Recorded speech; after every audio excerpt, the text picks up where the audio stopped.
Good morning, everybody. So, we are on to the 20 to 25 mile an hour wind day with rain. And as you can see, that's what it looks like outside. I do have rain gear and everything, so I may end up start moving here in an hour or two, depending on how bad it is and all that. We're not the Wicked Witch of the West or the East. We're not going to melt like in Wizard of Oz from getting wet. And it's not that cold. I think it's only like 50 degrees right now, which is nice compared to waking up to 30 degrees. I didn't have to sleep with any long underwear on or anything last night, which was amazing. And the high today, even with the rain and stuff down here, it's going to be like 70. So it's not going to be like a cold, miserable rain. It's be a pretty warm rain. And it's a headwind, so we'll be going into the wind the whole time, so it won't be hitting us from the side. It won't be hitting us from the beam, and which actually makes it a little bit more of a pain in the butt, because when you're steering, you got to keep steering, you know, fighting the wind, because it keeps wanting to push your boat. But when you go into the wind, it makes it nice and easy, because the shape of the boat, you know, it's pointy in the front and flat in the back. It almost makes like an arrow, and the wind will actually kind of help you stay straight when you're going straight into it. So it's kind of cool compared to when it's coming across your beam. This morning I'm gonna get some stuff organized with you guys. I don't want to share my messy house with you guys, but I will. Since I've just been go, I've been kind of just taking fresh clothes out of my bin and then throwing the dirty clothes here in a pile.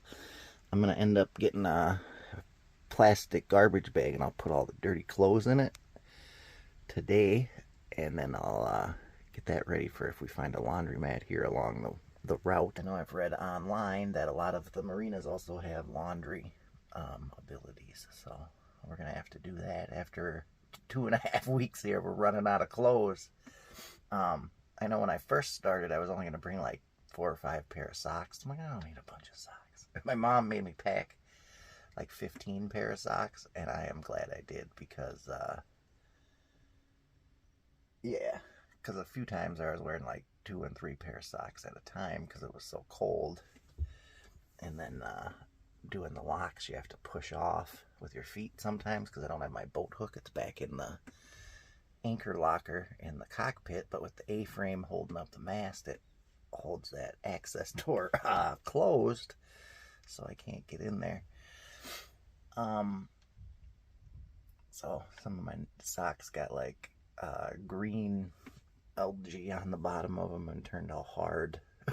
So I'm just glad I got all those extra socks. So I'm gonna organize my clothes here this morning before we go, probably. I was thinking of building that fuel transfer pump. I have the bulb, and then the fuel hose, I believe, is down in here with all my tools, so I have to get all my dirty clothes figured out, and then I'll be able to get down in there and get it.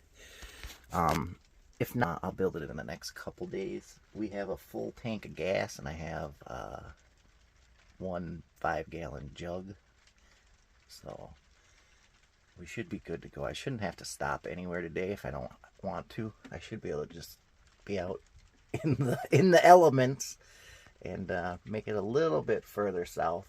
You know, the more south we go, the better, because the cold front's coming in a couple days. The city of Cassville, they sent me a weather report, which is awesome. Thank you guys very much. I appreciate all the updates and heads up I can get on this trip. As a one-man team, you can't always keep your eyes and ears on everything, so having other people out there working with you and helping you out, I appreciate it. Thank you guys very much. Yeah. I forgot what I was saying. I'm still half asleep. It was nice to get a good night's sleep yesterday. I don't know if yesterday in the video you guys could tell, but I was dragging, especially after in the middle of the night. The night before, having to move my anchor spot, and then getting woke up in the morning by that fire department. Oh, I think they're getting ready to do the morning Coast Guard update here on the river. Every morning at about 8 or 9, and then at night about 8 or 9, they'll do Western River's update on the river. And that's always good to listen to, because with the historic low water level right now, You want to know every little bit of information you can. You want to know if there's mile markers that aren't there or not, because if you're running at night, you don't want to be using your red light trying to look for a red marker. Go, where is it? Where is it? And the thing isn't even there. And by listening to those reports, you can kind of have a heads up on that, and so you don't get into a situation where you're uninformed and don't know what you're doing. Oh, I don't know if can you guys hear the rain. It's not a hard rain, so it's not too bad at all. We went through way worse storms up on Lake Morox. So that's the morning update for right now. I'm going to get working on things, and then I'll be back. Hey, everybody. Hey. It's not cold, but it is rainy. This is what the river looks like today. So that's why I'm contemplating just chilling here at anchor. We've been making good time, so we're kind of not in a real crunch, but there is a cold front coming, so it's kind of one of those, do I want to be uncomfortable from rain today, or do I want to be uncomfortable from the cold in a week? It's like that old thing you would do as a kid when they're like, would you like a marshmallow today or 2 tomorrow? And most kids will go, I want the one right now. But it's always better to wait and you get 2. So I'm trying to debate whether it's better to be a little soggy today and not cold, or if it's better to be not soggy today and a little cold. Or soggy today and not cold in like a week. So that's the plan. I'm gonna kind of weigh it all out, figure it out, check out the radar and everything, and then I'll come back in a little while and I'll let you know what the plan is. Alright, everybody, so we got our rain gear and storm sailing stuff. It might look like a dork, but it works. These are actually ski goggles, so they're dual lens, and then they don't fog up, which is perfect. It might not be Helly Hansen, which is a sailing clothes company, but it works. I wear this on my motorcycle and I go like 80, 90 miles an hour down the highway and be nice and dry, so I know it works. And then I figured out these goggles on the 4-wheeler back on the homestead, and so I figured I'd bring them with and use it for sailing in the rain. Haven't put it into practice yet, but it should work. I know on the homestead with these goggles, I went through a ton of different pair trying to figure out which ones would work best, because most of them are single lens when you order like ATV goggles and stuff, and they fog up all the time and it really sucks. So what I learned was, a little tip for everybody out there, is you get ski goggles. They're made for the winter. They're dual lens, and that way they don't fog up. It's pretty cool. It works nicely, and I love it. Can't complain there. I'll leave a comment, or in the comments below, I'll see if I can find the link to these that I got on Amazon, and I'll throw it down there for you guys just in case you're interested. So I decided I'm gonna move. I don't know if you guys can see it. The barge out there to get by. Something Delaney. I looked a little while ago when I was coming down, and now I don't remember the name of it. So we're gonna push on down river. That's the plan. Alright, everybody, so I'm gonna make my fuel transfer pump here. So I'm gonna get a couple feet of this fuel hose on each side, and then we'll stick the ball in the middle, and then we'll put on 2 fuel clamps or hose clamps, and we should be good to go. So I'm gonna get that done and I'll be right back. Alright, so we have our fuel transfer pump all set up, and this is probably a better quality one than I would have been able to get on Amazon or at Napa or anything, because this has metal barbs that are stainless, and then it's got this thing that's supposed to kind of help support it so it doesn't break. Whereas a lot of them that I've seen, they have plastic barbs, which we don't want. Plastic breaks easy, gets brittle in the cold, and over time with fatigue, So I'll figure out how long I need these hoses, and then we'll go from there. This is the other thing that I have. It clips in to that other 5-gallon tank that's back there. And the previous owner, he had it set up where he could clip this into it, and then back down in there he had like a where you could switch between 2 different in sources and then 1 out over to the engine. But it was all kind of rotted, so I ended up having to take it out before, and I'm thinking we're going to end up rebuilding that on our trip here, because then that 5-gallon tank actually goes in underneath that 6-gallon one there, where that lid is that I can't get to, where the anchor locker is, and there's a specific spot he had where that could just sit in there, and then it made the internal tank capacity 15 gallons. And then you could have the other, you could bring as many hand, 5-gallon or whatever tanks as you wanted. All of those will be able to fit down in that anchor locker once I am able to get rid of that A-frame. So that'll free up a lot more space back there. So I'm pretty happy I have that. So, because that can there I haven't really used since we started. I've just been using that one because that one doesn't leak at all. It's one of them spill proof ones, but this one, it has a slight little drip around the neck when you're using it, and I don't want to have a bunch of dripping gas on the cockpit there or the side of the boat to deal with. So this should make it a lot easier. So I'm going to top off the main tank. We have about 7 gallons in there, I believe, so we should be able to make it about 70 miles. Maybe a little less. I think we're actually getting not 10 miles a gallon, we're getting down about 8. And then yesterday when I was running like 6 miles an hour, it went down to like 7. So, but if we cruise along right at 5, we get like 9, 10. But anyway. So, as of right now, we have gas. 7 gallons in the internal tank. We have that one, and then we have that 5-gallon one, and then the 2-gallon one full. That one I used yesterday to top off the tank. As you can see, there's still a little bit left in there. But we didn't stop anywhere yesterday for gas. We haven't stopped anywhere in 2 days now. So it's going to be time to step ashore again.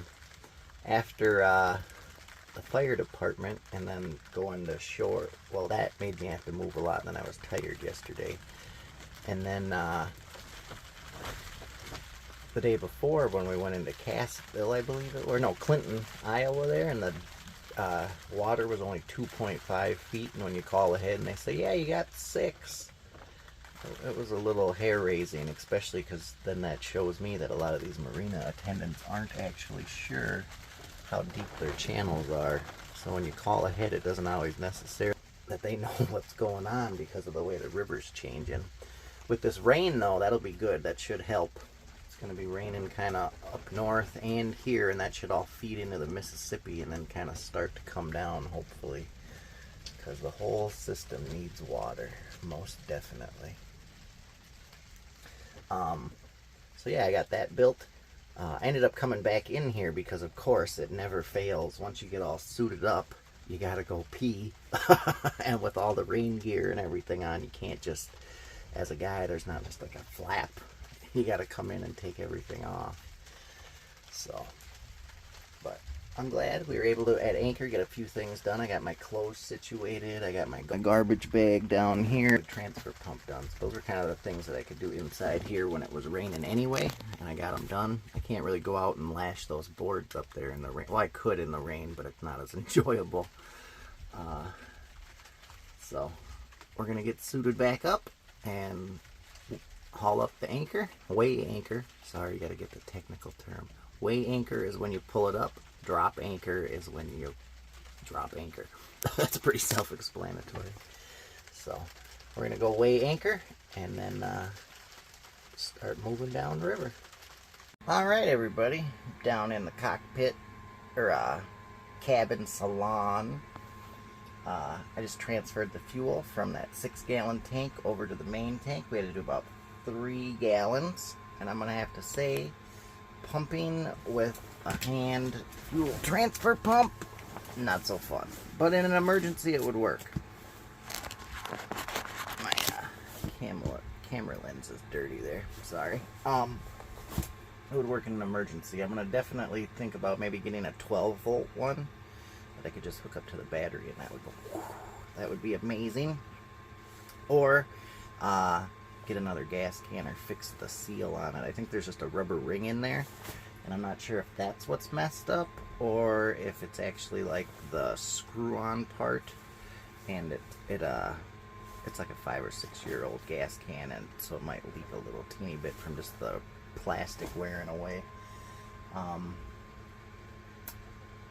I could also get rid of it and then get another one of those ones like the other one I have that's 5 gallons, and those are actually for like marine boats. No fumes can come out or anything. But it only holds 5 gallons. I brought that one because I knew it held 6 gallons, 6.2 gallons actually, and I wanted to have as much fuel capacity as I could. I didn't think it actually leaked as much as it does when you're trying to pour it with the spout, but before I came, we filled up in Bayport there before we went to the fuel dock and filled up everything. The 2 cans, I had brought those 2 cans to the gas station and then filled up the boat, because at marinas gas is always like $1 or $2 more than it would be at a gas station, and a lot of times you only get 89 or 87 and it's ethanol. You don't get 91 ethanol or no ethanol, 91 octane no ethanol, which is what I used to always run in it when we were up on Mille Lacs. I would stop at the Shell station and then get that Shell V-Power, blah, blah, blah, blah. But it has stuff to clean out your engine, and being that this is an old engine, I wanted to give it the best that I could, keep it clean and keep it running at peak efficiency. But definitely you can tell at the different marinas the different qualities of fuel. You can, when you're running on the boat like this and you have the engine running so much, you can really start to tell the noise, the sounds the engine makes. And like the other day after we left Clinton, when we went into the 2.5 depth water and came back, I don't know if it's because it's the end of the season and a lot of these marinas are kind of getting ready to close down up here and they don't want to top off their tanks, but it's or you know, refill their tanks, so it might be the end of their tanks and they have sediment in them or water.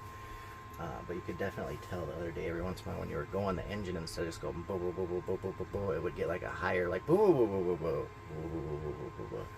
And I was trying to think if like there was water in the gas or what, and I think that might have been what it was. Because since then the engine's been running fine.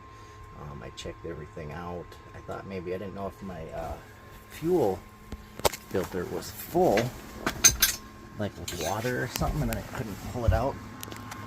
And we'll see if we can. That's the fuel filter up there on the wall that I installed. Come on, focus where I need you to. Well, that's not going to focus where I need it to. So that white stuff there that's on the top of the motor, that's a little bit of fiberglass dust. I didn't wipe off, hopefully should. From before we left, this part of the bilge because it was kind of rough, and so now it's nice and smooth, and I added and got it all done, but we didn't have time. Alright, sorry about that. I had my phone on high processing mode and it quit from overheating there when I was recording. The Samsung Galaxy S22 Ultras, there's a thing you can do for processing speed, and you can do like battery efficient, normal, and then like super processing, you know. And when I edit my videos, I put it on that so it doesn't end up taking like 2 hours to process the video before I upload it. I use Power Director, and It's an app on your phone by, I think, Cyberlink.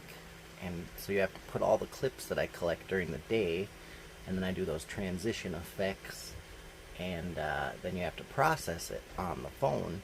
And it takes right now about a half hour or about 20 minutes for an hour video to process on your phone on normal. But if I put it on that high processing speed of my phone, it only takes like 10 minutes, but you can't do anything else on your phone, and it can overheat. And if it overheats, then everything slows down. And the way I found to keep it from overheating is that fan up there, and then I put the phone right there, and it blows down onto it, and then it gives you the ability to process those videos as fast as I can without my phone overheating and then shutting off. Because if it overheats, it like closes all the apps, and then it just sits there till it gets to the right temperature that it likes to be at. Normally you would never have that problem if you didn't put it in high processing mode. Or if, I'm guessing, also a lot to do with that I have it plugged in as well. Like if you were just doing that high processing mode by itself, I think it wouldn't really be a problem. But I have it plugged in as well, so that heats it up. And then I also have this case. Just now, because I'm going to get going here again after we ran the fan, I don't want to sit too long waiting for it, and I want to film when we start going. I took the case off. But I think because of the way this back is there, it's got that like foam to protect it if you drop it, and then the thick rubber that keeps in a lot of the heat than it normally would. But we're doing the best we can with what we got, and it's working. I'm just amazed at all the technology they have these days. To me, my phone is like a tricorder. Like in Star Trek, this thing does everything. Navigation, everything. If it went down, that would suck. Speaking of that, though, I'm thinking of getting an Android tablet as a backup. Like Navonics and that, I bought it for my phone. I have an iPad on board, but with Apple and Android, I would have to buy everything again that I already bought, like Navonics and Boat Beacon and all that. And I don't want to do that. I definitely don't. So I'm probably going to see about maybe buying an Android tablet and then get it shipped to me somewhere on the way. If I know, I think I have a few people at Cape, I think it's Cape Jerdes, a little bit south of St. Louis. I'm going to get some supplies shipped in there. So maybe around there I will. And then I'll have to get one that has built-in GPS. I don't need one with a cell signal built in or anything, but just built-in GPS. And then I'll be able to have a backup of a backup of a backup. So, because we have our chart plotter, but with the record low river levels and everything changing, it doesn't really work, because Navonics, their base map is updated like once a year, if that. They want you to buy the Navonics card that you put in there, and then that has your region. But the problem with our trip is we're going through so many areas that you have to buy like 4 or 5 cards, and they're like $200 a piece. And I don't have that kind of budget just for cards for a map. I could probably, if I really needed to, like, oh my god, I can't do it, we have to buy this, you know, but budget-wise, I'd rather have that money to go do more fun stuff, or buy stuff for the boat that's cooler to me, or munchies. So, I wouldn't want to have to just spend it on a little SD card for our chart plotter that we're never going to use again in life after this trip in these areas. Whereas, on the tablets and that, you can buy Navonics. It's like a monthly or a yearly subscription, and then that covers the whole United States. So it's kind of a cool deal. I don't know if the newer chart plotters have that, because I know the newer Humminbird chart plotters, the bigger ones, they'll have like a 7, and then they'll have an N at the end of it, like a 7. I think they have a 7, a 9, and a 12, or maybe a 7, a 9, a 10, and a 12. And if it has an N, it has network capabilities, and then you can Wi-Fi and pick up Wi-Fi networks or your cell signal to it. So I'm not sure if they have Navonics on those that you just pay the yearly subscription for, or if those are ones that you still have to use all the cards. I understand it's a business model, they got to do what they got to do, But when you're doing a trip like this, the Great Loop, and you go through so many different areas, it kind of makes it not something you want to buy, spend that much money on something that you could just do on your phone. For I think the yearly subscription for Navionics was like $20, $19.95, so that wasn't bad. And then I was also able to get Boat Beacon, and I think that was $14.99, which isn't bad at all. And then it's $3.99 a month for the live AIS on it. Otherwise, you would have, like, it would update every, I think it's 3 or 4 minutes. But with the live AIS that you pay the $3.99 a month for, it updates every 5 seconds. So it's not live AIS, but it'll work. I'm thinking when we get our radio hardwired, we're gonna get a standard Horizon 2400B or E. I have to look exactly. It has built-in AIS receiver up to 40 nautical miles, so then we'll be able to receive it. We'll see it right on our radio. We don't have a NEMA 2000 network on this boat because it's just a little boat, but bigger boats do. And then that radio has the ability, if you have a NEMA 2000 network, you can connect it to a cable, and then the AIS it receives will actually pop. You can wire it into your chart plotter and all that, and it'll all be integrated. We don't have that technology. We'll make do with what we have. If anybody out there is following along and wants to donate any of that kind of stuff to our trip, I would definitely not say no. It would be kind of fun to like totally deck out the Mellow with the latest technology with electronics. Because I do know they have, like, you can get a Ray Marine system. They have a Ray Marine like chart plotter, Ray Marine autopilot, and a Ray Marine like weather thing where you put it up on top of the mast and it records the wind speed and direction, and then that can all be integrated into each other. And then the autopilot will not do just your course, but it'll actually, you can set it with all of the different add-ons like that to stay into the wind, which would be amazing. And then you would also have live wind speed, direction, and I'm pretty sure those Ray Marine chart plotters have more up-to-date maps. I've never really looked. We always just had our Hummingbird one, and I think I've seen a couple Garmin ones on some friends like fishing boats, but I've never seen like the Ray Marine like really cool push button like touch screen amazing ones. I'll have to do a little more research into that.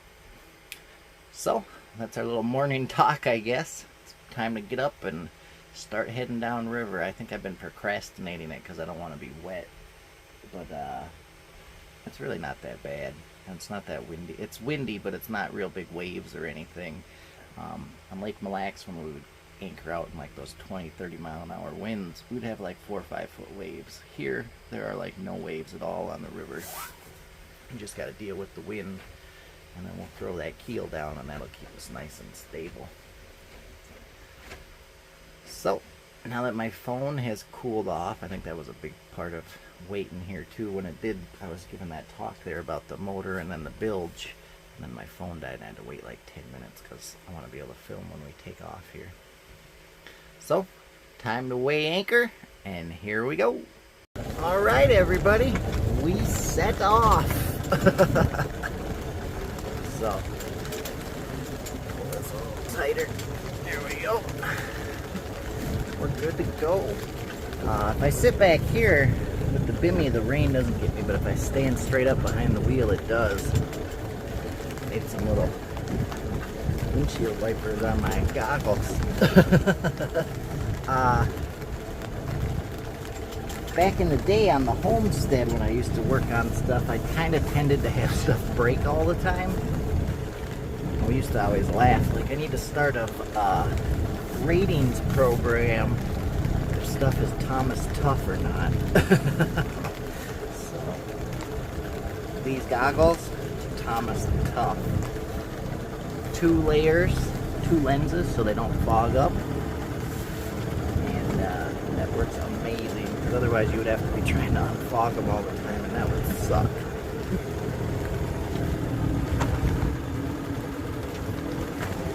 So, like the old saying, some people feel the rain, other people just get wet.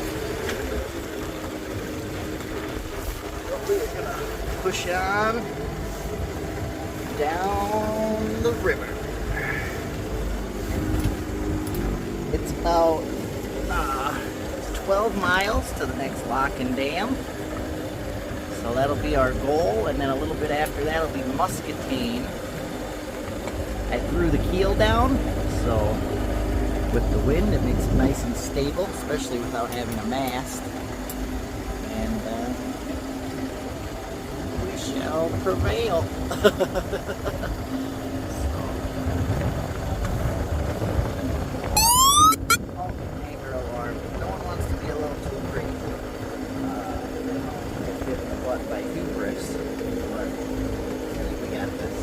Lake Mille Lacs, when we'd have like 30-mile-an-hour winds, it wasn't that bad. We'd have like 4 or 5 foot waves. On the river here, there are no waves with the wind, so it's not that bad. And the wind's actually kind of died down now.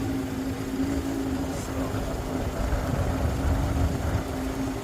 not too bad at all. Well, now that doesn't look like a good day. I don't know if that happened today because of the high winds that pushed up there and then the low water.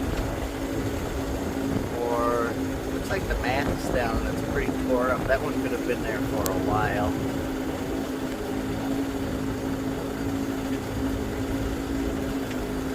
But it's sad to see a boat up like that. When you love sailboats, you never want to see them hard on the ground. You want to see them floating and making happy memories.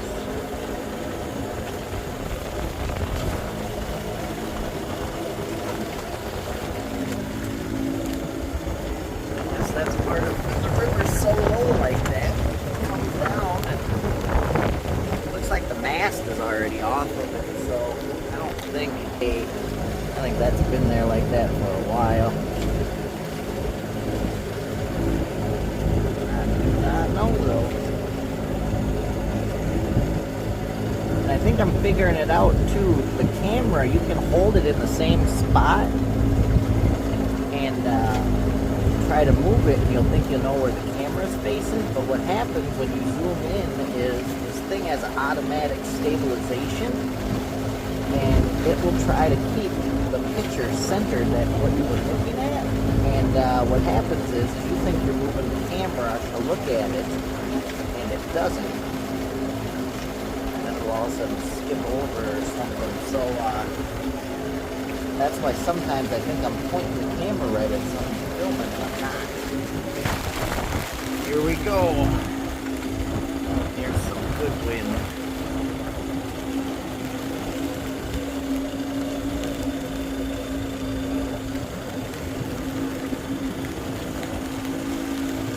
Motor onward.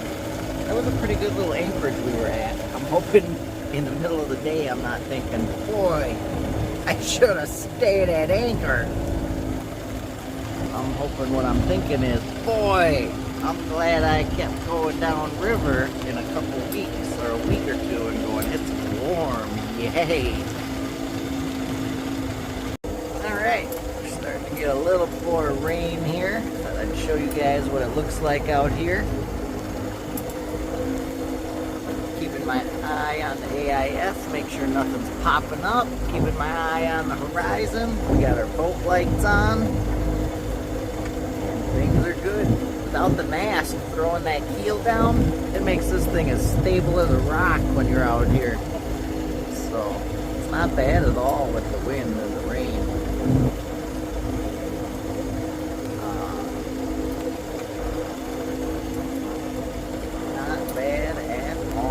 I had a full enclosure though.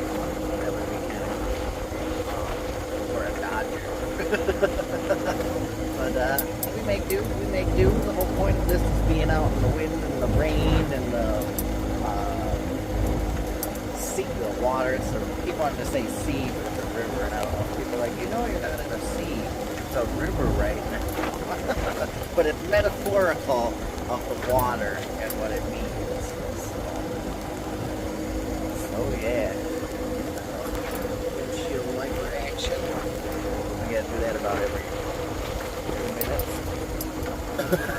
It'd be cool if they made some with like a battery operated like little. If not, somebody needs to invent that.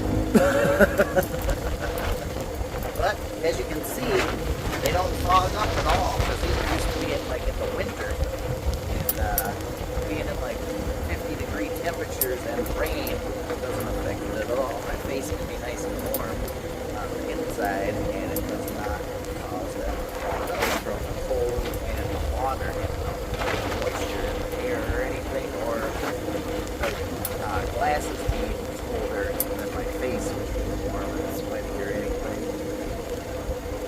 So, cool little tip out there for anybody that ever does any kind of like outdoor anything in the elements, and you're always having your stuff fog up or anything. Ski goggles. They work amazing. If we can get some action, if we get some good winds here. It's supposed to be 20 to 25 miles an hour winds, but I think we hit some 30s. I don't know for sure. I have a little aeronometer. I don't know. Aeronometer. It's the thing you hold up and it'll measure the wind speed down in the cabin, but being out here by myself, I don't really have time to go. And with the wind and the rain, to just go down and grab it.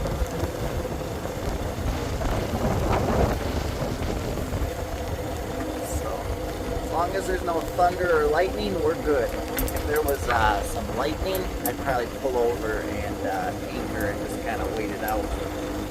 We do have lightning arrestor system on the boat. When the mast is hooked up, the bolts that are on the bottom of it run down to a metal plate. There we go, on the bottom of the boat. And then I believe it's either the second stanchion back there, or it might be the first one. They also have two wires that run down. And then we also have, I think it's the winches are grounded as well. No, not the winches. It's these, or the back pulpit. The back pulpit one. So that way that, I'm guessing, in theory, the guy that the previous owner set that up, and then I just made sure I removed everything up and actually upgraded the wires. Before, he just had some, like, it was either, I think it was 12 gauge, and I ended up using 8-gauge wire for them. And then you want to make sure that you don't have any big turns, because electricity, when it's going like that, does not like big turns. So the one from the mast goes straight down the wall, down to the compression post there that's underneath the mast. And then when it turns, you have a big radius before it goes down and in. And then there's another, so it's kind of like a big S. Almost. And then it goes down to the plate in the bilge area, or storage compartment area, that is right behind their TV there. When the dinette's up, it's that side there that has the storage. And then the side ones, that one on this side comes down, and it actually goes underneath the floor and over and then in, and then the one over here goes down the side and in. So, and then these back ones pretty much do similar. I want to say it runs up the inside of the hull, because there's a small space between the inside wall and then the outside hull. When they built these boats, they built the bottom part first, and then they just set the cabin down into it, and then they connected in the joint, the deck joint, and that's where the rub rail is. So it's kind of cool, but it's also kind of a pain in the butt. They have two wood trim pieces you can pull out, and then it's real tight to get back in there, but the previous owner, he kind of cut it back a little bit so you can get in there, and then that makes it easier to access. And then if you were ever, here's some good thing, if you were ever gonna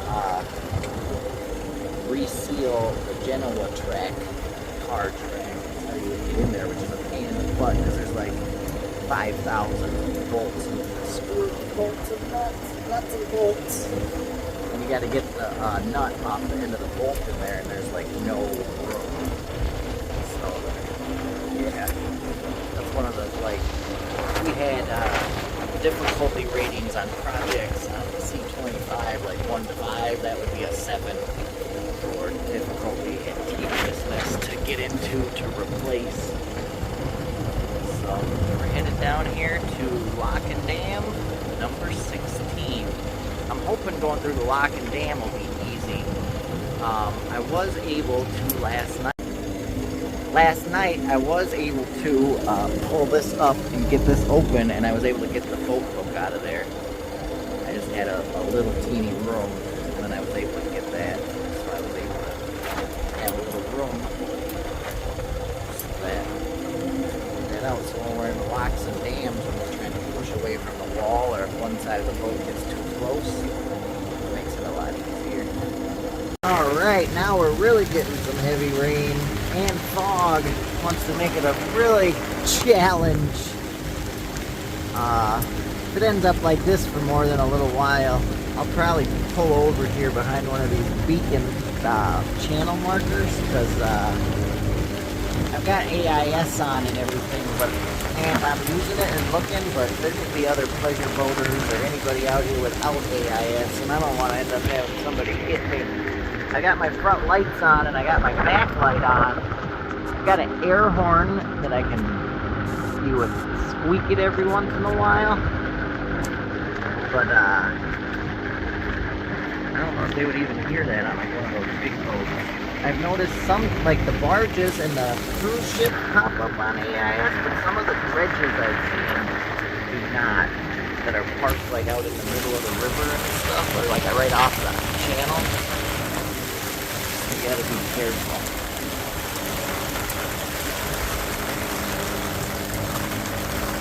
Now we're starting to get a little sporty.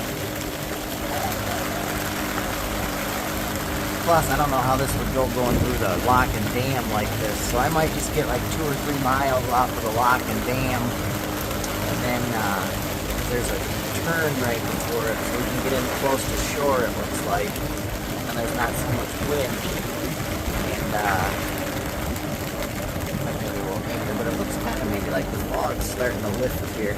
On the radar, it's about 3:30, and at 4 the rain is supposed to stop completely. So it might be just kind of have to go a little bit longer to get through it. And that's right about the time we're getting to the lock and dam. So it all just kind of work out perfect for us.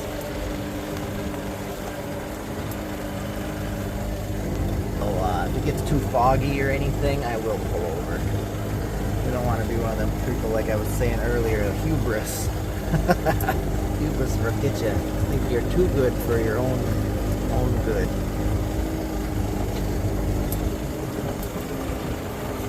We push on. Alright, gotta love it. Radar. So it said at 4 o'clock the rain would stop. 4 o'clock the rain kind of stopped, but ahead of me it looks like there's still some rain. If you look, the wind is going from our port side to our starboard side, and it looks yeah, radar, it says no more rain, but we'll find out. It did stop though, right when our little dot got outside of the green on the radar, so we'll see. Gotta love technology. You can just pull up weather radar like that, the palm of your hand.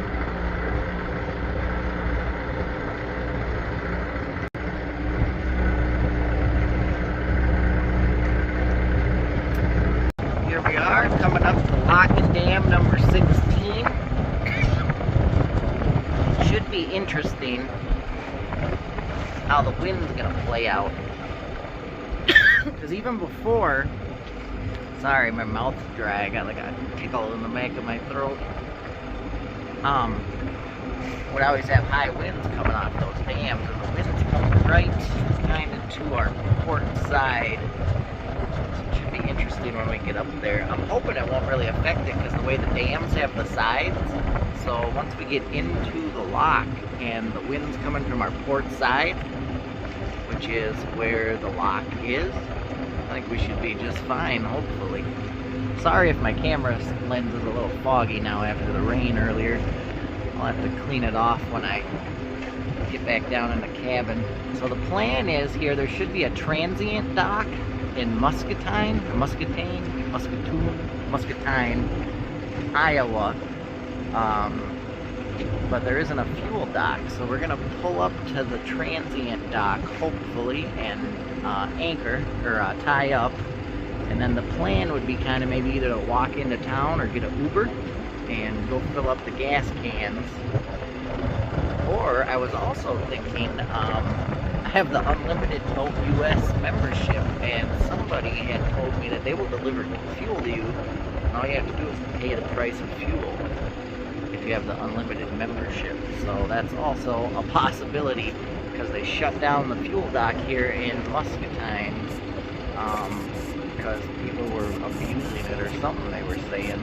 I don't know. It used to be out in the river, the lady on the phone was saying, and it would kind of move around. And now they have discontinued, apparently. Alright, here we are at dam number 16.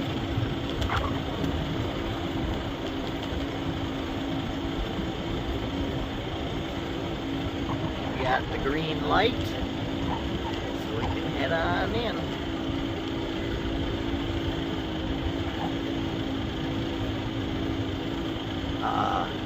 I don't know how much I'll film this with the wind, because I'm going to have to try to grab these lines and really pay attention. But after we get out of the lock, or when we're starting to leave, I'll come back and do some more filming. Alright everybody, there we go. We got through lock and dam number 16. I'm guessing once they open up the gates here, we'll feel that wind again. But I'm not sure. Kind of just wait and see. Alright, we got our go. Here we go. Onward we shall push on. So, we have probably 6 gallons in the tank, and then I have used up both of these because I thought we would be able to get gas back there in this other place. So we went 2 days without gas. We made about 150, almost 200 miles, like 150. It's probably getting 7 miles a gallon now, especially with the headwind. So I need to try to get gas here in Muscatine, because after here it's like 87 miles to the next gas stop, and it would be pushing it real close to what we have. And I don't want to do that. So my plan is here is there should be, after the lock and dam, and I think on the other side of that bridge, there's a municipal harbor from the city. And they have a place that you can tie up, and I think I could just call an Uber or walk into town possibly. Here we go. I think in the other videos I taught you guys how to read this. It goes from still, and then you can see on the lake the change there.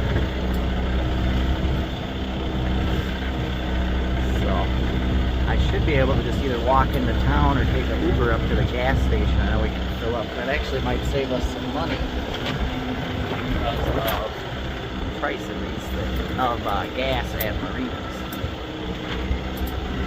So we push on. Here we go, underneath the Muscatine, Iowa, Muscatine vehicle bridge. As you can see, the clouds are starting to break up there, and that's which way they're coming from, and hopefully they'll clear up, and then the rest of the day won't be so bad. So let's go get this gas.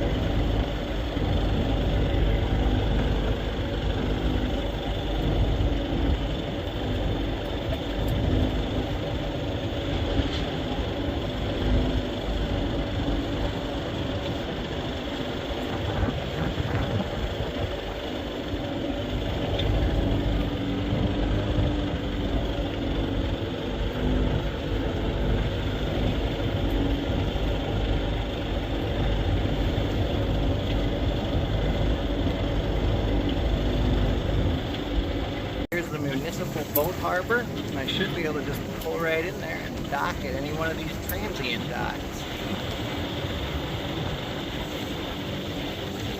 Well, everybody out there in YouTube land, that did not work. We called the Muscatine harbor. They said 4 feet. It is 1.9. I was up over there, and then the wind blew me over here. So we're waiting for the fire department search and rescue to come and save us, hopefully.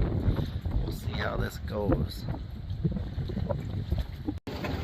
Well, everybody, we're back floating and we're okay. Fire department requested, so they pulled us back and we're good to go. It wasn't very hard. It's just the front end just barely touched into the sand.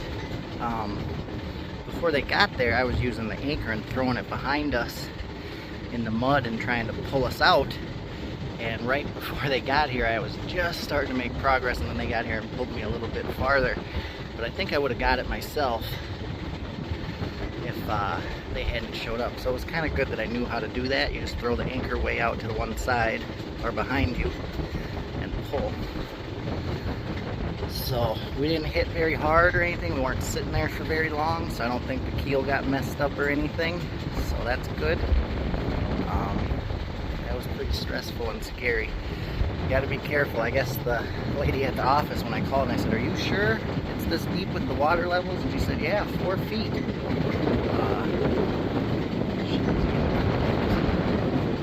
So Mello just got a nice bath. Now she's all full of mud again. But luckily tomorrow it's supposed to rain too. Well, the fire department, so we could tie up at their dock here. This is normally not a dock that everybody's allowed to tie up at, they said. It's kind of interesting, the mooring cleats. Some serious mooring cleats. So there they go. They were a big help. We appreciate them. And thank you very much, Muscatine Search and Rescue. Well, everybody, that was stressful, but it ended up okay. I ended up coming to this other dock here, and I was able to message the Muscatine Masonic Lodge, because I'm a Masonic brother, and they sent somebody over and they brought me to the gas station to go get some gas. So that was pretty cool. I've been a Mason for 14-15 years, and they always said if you ever needed help anywhere, find a Masonic lodge and they will help you out. And I always never thought about doing it, but it worked out really nice there, since they don't have the floating fuel dock here in Muscatine anymore. But on Navonics it says they do. So at least it made it worth kind of going up on the shoaling there. So I'm gonna get on a little more cold weather gear, and we're gonna head south a little bit more before we anchor, because it's gonna start raining again about midnight, and about 3 or 4 in the morning there's gonna be another big storm. So I'm gonna get out and get to anchor. That's the plan. So what a day. All right, everybody, I think I'm just gonna call it a night. That was a stressful end of the day. I called the Muscatine Fire Department and they said it would be okay if I docked here overnight. So I think that's what I'm going to do for the night. And hopefully nobody bothers me. I'm going to shut all my lights off here, and it should look nice and dark and nobody should know I'm even over here. I don't want anybody coming to the boat and messing with me in the middle of the night. That's why I always kind of like to stay at anchor, because you never know when you're over at the dock like this.